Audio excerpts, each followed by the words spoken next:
Chicago, 1940. La ciudad se recuperaba de la Gran Depresión mientras se preparaba para una posible participación en el conflicto europeo. En este contexto de recuperación económica y tensión internacional, comenzaron una serie de desapariciones que desconcertarían a las autoridades locales. La primera víctima fue Reginald Thorpe, un estudiante de música de 23 años de la Universidad Northwestern, reportado como desaparecido el 17 de marzo de 1940. Thorpe fue visto por última vez saliendo de un club de jazz en la avenida Michigan alrededor de las 23:30. Su compañero de habitación, preocupado al ver que Thorpe no regresaba, presentó una denuncia a la mañana siguiente. 3 días después, un trabajador de mantenimiento descubrió el cuerpo de Thorpe en el sótano de un almacén abandonado en el distrito industrial. El detective Morton Pierce, veterano con 15 años de experiencia en el Departamento de Policía de Chicago, observó características inusuales en el cadáver.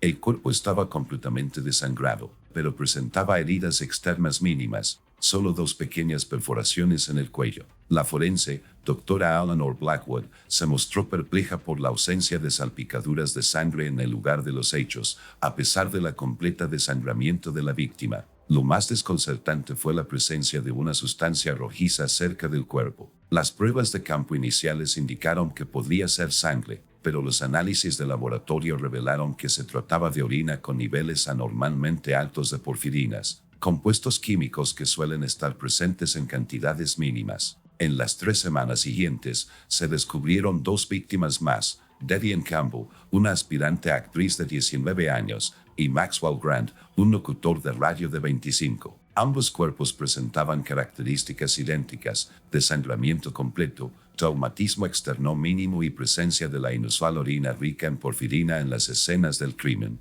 El detective Pierce estableció un patrón. Todas las víctimas eran jóvenes, atractivas físicamente y desempeñaban funciones públicas. Desaparecieron al anochecer y fueron encontradas en edificios abandonados, un almacén, una fábrica clausurada y la antigua morgue de un hospital. Ninguna mostró signos de forcejeo significativos, lo que sugiere que conocían a sus atacantes o fueron reducidos rápidamente. El Chicago Tribune publicó un artículo en portada el 12 de abril, haciendo referencia a los asesinatos sin sangre, lo que generó inquietud pública. El comisionado de policía Harold Jenkins creó un grupo de trabajo especializado, dirigido por Pierce, que incluía al Dr. Blackwood como consultor médico. El grupo de trabajo estableció un repositorio centralizado de evidencias en la sede policial de South State Street. Catalogaron todas las pruebas físicas, las declaraciones de los testigos y los hallazgos médicos. El elemento más desconcertante fue la inusual sustancia biológica hallada en cada escena. El Dr. Blackwood consultó con el Dr. Marcus Finch, patólogo de la Facultad de Medicina de la Universidad de Chicago, experto en trastornos hematológicos. Tras examinar los resultados del laboratorio, el Dr. Finch hizo una sorprendente sugerencia. La sustancia contenía marcadores biológicos compatibles con una rara afección genética conocida como porfiria eritropoyética congénita, también llamada enfermedad de Gunther. Al llegar abril y mayo, se descubrió la 4ª víctima, Samuel Klan, un atleta universitario de 22 años. Su cuerpo fue hallado en el sótano de un manicomio abandonado a las afueras de la ciudad. Al igual que los demás, el cuerpo de Klein estaba desangrado y la misma sustancia rojiza se encontraba en el lugar. La investigación adquirió mayor urgencia a medida que aumentaba el temor público. El grupo de trabajo se reunió el 7 de mayo de 1940 en la Jefatura de Policía de Chicago para revisar los hallazgos del Dr. Finch sobre la inusual evidencia biológica. El Dr. Finch explicó que la porfiria eritropoyética congénita, PEC, era un trastorno genético extremadamente raro que afectaba a menos de una persona por millón. Esta afección interrumpe la producción de hemo, un componente de la hemoglobina esencial para el transporte de oxígeno en la sangre. El Dr. Finch detalló los síntomas principales: fotosensibilidad extrema que causa ampollas graves al exponerse al sol, orina de color marrón rojizo debido al exceso de porfirinas, hipertricosis, crecimiento normal del vello y deterioro del tejido gingival que a menudo deja los dientes expuestos. En casos graves, los rasgos faciales pueden distorsionarse y los dedos pueden erosionarse parcialmente. Esta revelación médica cambió el enfoque de la investigación. El detective Pierce planteó la hipótesis de que los perpetradores podrían ser personas con esta afección. El patrón de ataques nocturnos de repente cobró sentido. Quienes padecían CEP evitaban la luz diurna debido a su extrema fotosensibilidad. La doctora Blackwood examinó detalladamente los restos de las víctimas. Observó pequeñas heridas punzantes en el cuello, las muñecas o la cara interna de los muslos de cada víctima, todas ellas zonas con importantes vasos sanguíneos cerca de la superficie. Las heridas parecían haber sido hechas con un instrumento médico fino y afilado, posiblemente una cánula especial diseñada para la extracción de sangre. El grupo de trabajo obtuvo registros hospitalarios de todo Chicago y condados vecinos en busca de pacientes diagnosticados con porfiria. Este proceso se vio obstaculizado por la confidencialidad médico-paciente y la rareza de la enfermedad. No obstante, compilaron una lista preliminar de 7 personas diagnosticadas con diversos tipos de porfiria en el área metropolitana de Chicago. A medida que avanzaba la investigación, surgió una quinta víctima, Lucille Mercer, bailarina de 20 años de una compañía de teatro local. Su cuerpo fue descubierto en un almacén abandonado cerca del lago, presentando las características ya conocidas. Sin embargo, esta escena del crimen arrojó nueva evidencia, varios mechones de cabello inusualmente gruesos cerca del cuerpo. El análisis de laboratorio confirmó que el cabello presentaba características compatibles con hipertricosis,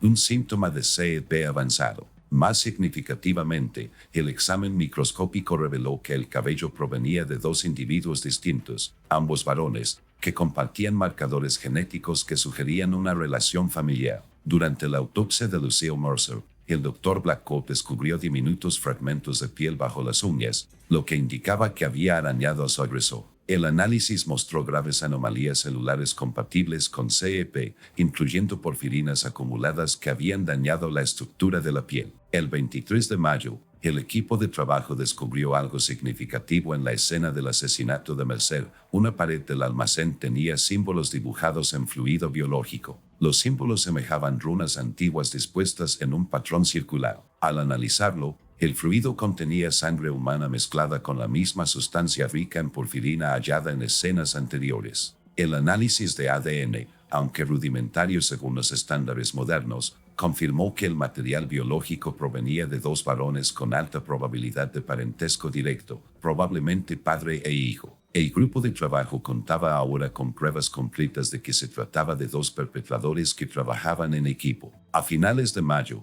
el detective Pierce había reducido la lista de sospechosos a 3 parejas de familiares varones con diagnóstico conocido de porfiria. La investigación se centró en una pareja que había desaparecido de las citas médicas de seguimiento aproximadamente 2 años antes, August Holtzman, de 45 años, y su hijo Ezra Holtzman, de 26. Los antecedentes de August Holtzman revelaban un hombre de considerables conocimientos médicos. Los registros indicaban que había trabajado como patólogo en el Hospital del Condado de Cook hasta 1935, cuando su deteriorada salud lo obligó a dimitir. Sus colegas del hospital describieron a August como brillante, pero cada vez más errático en sus últimos meses de empleo. Su especialización en trastornos sanguíneos sugería que había estado estudiando su propia enfermedad.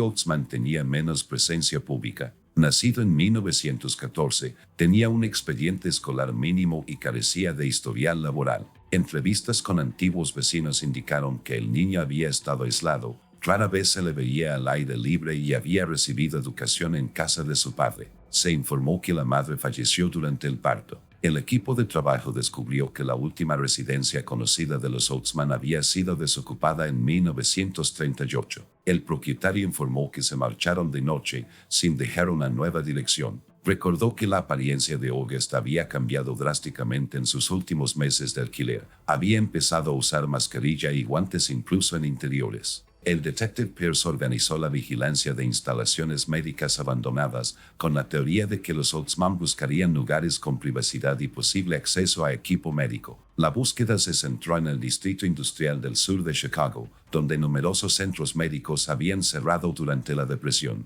El 2 de junio de 1940, el oficial Raymond Sullivan reportó actividad nocturna inusual en el antiguo sanatorio Lakeside, cerrado desde 1937. Sullivan observó una figura encapuchada entrando al edificio poco después de la medianoche. El equipo de trabajo estableció una vigilancia discreta de las instalaciones durante las 3 noches siguientes, confirmando movimiento regular entre la medianoche y las 4 de la madrugada. Fotografías tomadas con película infrarroja revelaron a dos personas moviendo equipo entre edificios. Ambos llevaban cubiertas corporales, sombreros de ala ancha y mascarillas. Sus movimientos parecían deliberados y metódicos, lo que indicaba familiaridad con el lugar. El equipo de vigilancia documentó el comportamiento de los sospechosos. Aparecieron solo después de la medianoche, se movieron exclusivamente entre las sombras y mostraron extrema precaución cerca de cualquier fuente de luz. En una ocasión, cuando los faros de un vehículo que pasaba iluminaron brevemente a una figura,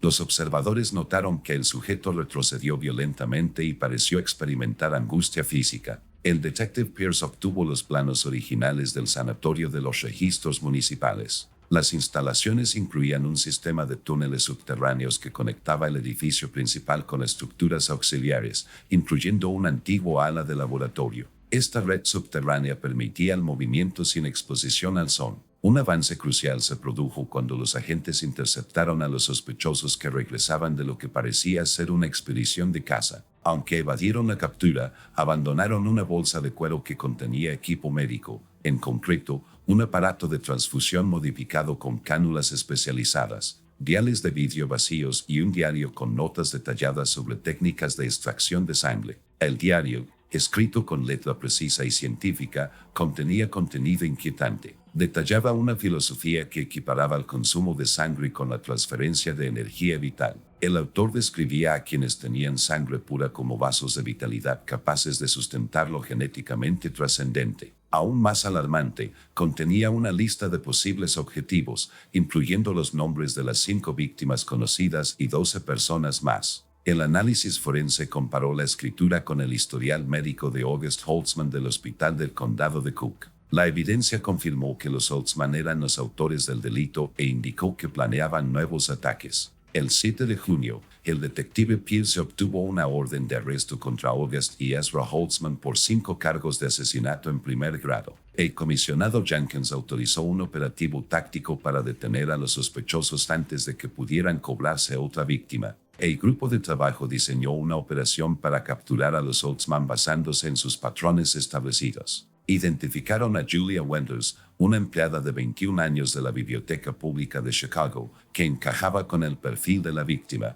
Con su consentimiento, organizaron una filtración estratégica de información sobre su rutina nocturna a través de canales que los sospechosos podrían vigilar. El 10 de junio de 1940, Winters siguió una ruta predeterminada que la llevó más allá del antiguo edificio de Westside Manufacturing, un lugar similar a escenas de crímenes anteriores. El equipo de trabajo había preparado el lugar con agentes ocultos y equipo especializado, incluyendo potentes lámparas ultravioleta, una herramienta potencialmente incapacitante contra personas con fotosensibilidad severa. Aproximadamente a la 1:15 de la mañana, los agentes de vigilancia observaron 2 figuras aproximándose al edificio. Ambas vestían ropa oscura con capucha y se movían con extrema precaución. La figura más grande permaneció en las sombras mientras la más pequeña entraba al edificio donde Winters supuestamente se había refugiado de la lluvia. El detective Pierce dio la señal para iniciar la operación de captura. Los agentes sellaron todas las salidas mientras otros activaban las lámparas ultravioletas ubicadas por todo el edificio.